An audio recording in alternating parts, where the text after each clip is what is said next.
السلام علیکم دوستو، اگر میں آپ سے کہوں کہ ماضی میں چاند کبھی دو ٹکڑے ہوا تھا تو کیا اس پر آپ یقین کریں گے؟ ذرا سوچ کر بتائیں۔ مسلم ریلیجنز میں یہ بات کامن ہے کہ محمد صلی اللہ علیہ وسلم نے اپنی انگلی کے اشارے سے چاند کے دو ٹکڑے کیے تھے، لیکن کچھ لوگ اس کا انکار کرتے ہیں کہ چاند کبھی دو ٹکڑے ہوا ہی نہیں۔ اس ویڈیو کے اندر ہم نے اسی چیز کو جاننے کی کوشش کی ہے، تو آئیے جانتے ہیں کیا ہے پورا incident. I care about what's true.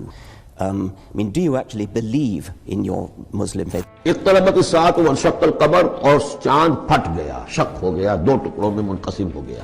دراصل ایک مرتبہ محمد صلی اللہ علیہ وسلم کے پاس کافروں کا ایک گروپ آیا، جس میں ابو جہل، ولید بن مغیر، عاص بن وائل، عاص بن ہشام، اسود بن عبد المطلب اور نضر بن حارث جیسے لوگ تھے۔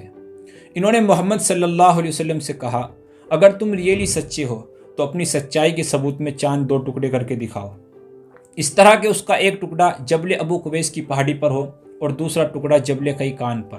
یہ دونوں مکہ کی مشہور پہاڑی تھی۔ محمد صلی اللہ علیہ وسلم نے ان سے کہا، اگر ایسا ہو گیا تو کیا تم لوگ ایمان لے آؤ گے؟ وہ کہنے لگے، ہاں۔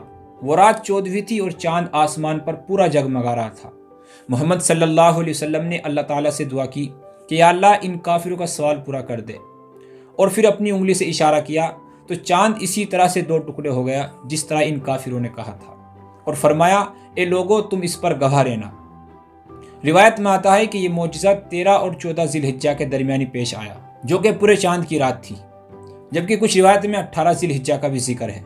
ملا محمد قاسم فرشتہ اپنی کتاب میں لکھتے ہیں کہ 3 سینچری کی ابتدا میں کچھ عرب مسلمان بوٹ پر سوار ہو کر شری لنکا کی طرف آئی لینڈز پر جا رہے تھے، لیکن طوفانوں کی وجہ سے مالابار آئی لینڈز کی طرف گدنگ کلور نامی شہر میں جا پہنچے۔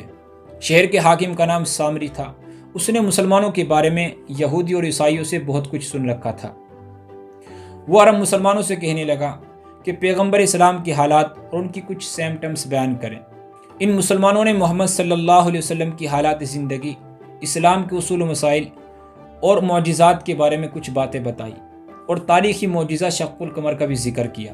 اس پر وہ کہنے لگا کہ ذرا ٹھہرو، ہم اسی بات پر تمہاری اوتھینٹسٹی کا امتحان لیتے ہیں۔ ہمارے یہاں کا قانون ہے کہ جو بھی اہم انسیڈنٹ ظاہر ہوتا ہے اس کو لکھ کر شاہی خزانے میں محفوظ کر لیا جاتا ہے۔ تمہارے کہنے کے مطابق اگر محمد صلی اللہ علیہ وسلم کی اوتھینٹسٹی کے لیے چاند دو ٹکڑے ہوا تھا تو اس کو یہاں کے لوگوں نے ضرور دیکھا ہوگا۔ یہ کہہ کر اس نے کاغذات طلب کیے۔ جب اس سال کا رجسٹر کھولا گیا تو اس میں یہ درج تھا کہ آج رات چاند دو ٹکڑے ہو گئے، پھر جڑ گیا۔ یہ دیکھتے ہی وہ بادشاہ مسلمان ہو گیا اور اپنا تخت و تاج چھوڑ کر مسلمانوں کے ساتھ چلا گیا۔ اسی کے آگے ایک اور کتاب میں علامہ سید محمود آلوسی لکھتے ہیں کہ میں نے تاریخ میں پڑھا ہے کہ جب سلطان محمود غزنوی ہندوستان پر بار بار حملے کر رہا تھا تب اس نے بہت سی عمارتوں پر یہ تختی لگی ہوئی دیکھی کہ اس عمارت کی تکمیل اس رات ہوئی جس رات چاند دو ٹکڑے ہوا تھا۔ قرآن کریم نے اس شق القمر کو بطور معجزہ ذکر کیا ہے، لیکن محمد صلی اللہ علیہ وسلم کے دور میں یہ معجزہ پیش آیا تھا، اسی وجہ سے قرآن کریم نے اس کو گزرے ہوئے کل کے ساتھ بیان کیا ہے، لیکن بہت سے لوگ اس کا انکار کرتے ہیں۔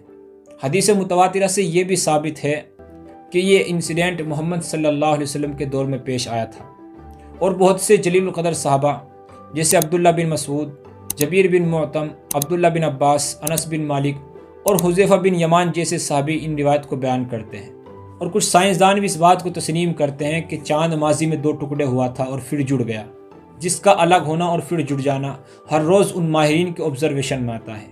آپولو 10 نے چاند کی قریب سے فوٹو لی تھی جس میں چاند پر ایک بڑا نشان نظر آیا۔ یہ فوٹو 1969 میں لی گئی۔ پھر آپولو 11 کی مدد سے چاند کی سطح پر اتر کر اس نشان کو دیکھا گیا۔ یہ نشان 300 کلومیٹر تک لمبی ہے، لیکن جو لوگ اس کا انکار کرتے ہیں کہ چاند کبھی دو ٹکڑے ہوا ہی نہیں، میں ان سے کہنا چاہتا ہوں کہ بھائی پہلے تاریخ کی اسٹڈی کیجئے، تب جا کے یہ اعتراض کرنا۔ امید کرتا ہوں آپ کو یہ ویڈیو پسند آئی ہوگی۔ اسی طرح کی ویڈیوز دیکھنے کے لیے ہمارے چینل کو سبسکرائب کر کے بیل آئیکن کو دبائیں۔ شکریہ، خدا حافظ۔